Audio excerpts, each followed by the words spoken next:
जय जगन्नाथ नमस्कार दर्शक बंधु आज मु गोटे भोजी स्टाइल रो मिक्स भेज करी बनैबी। मिक्स भेज पई को पनीपरिया नहीं आपन देखि दियंतु। मो पाखे एते अवेलेबल परिबा नथिला जेतिक अछि सेथिरे नै गोटे मिक्स भेज बनैछि। आलू नैछि, कैप्सिकम नैछि, टमाटो नैछि, गाजर नैछि, बंधा नैछि।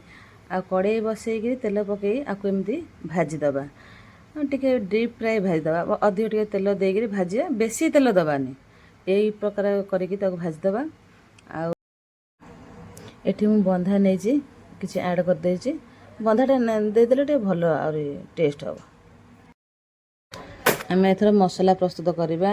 चारु मगज 2 चमच, अदा 1 इंच, कटा होइतिबा टमाटर 2टा। आमर एथर एठी परिबा भजा हे गलानी ताको एथर आमर काढी दबा। आमर एठी फाइन पेस्ट हे गला।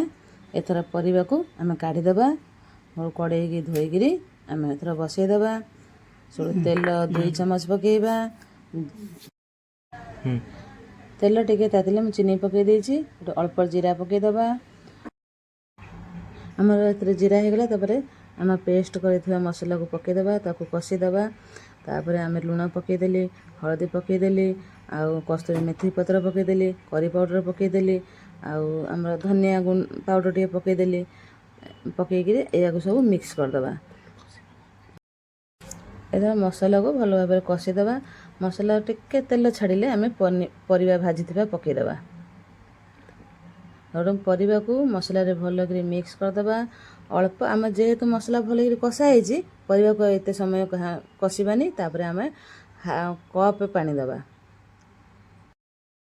एठी हमर परिबा कसीला 1 कप पानी दे दबा।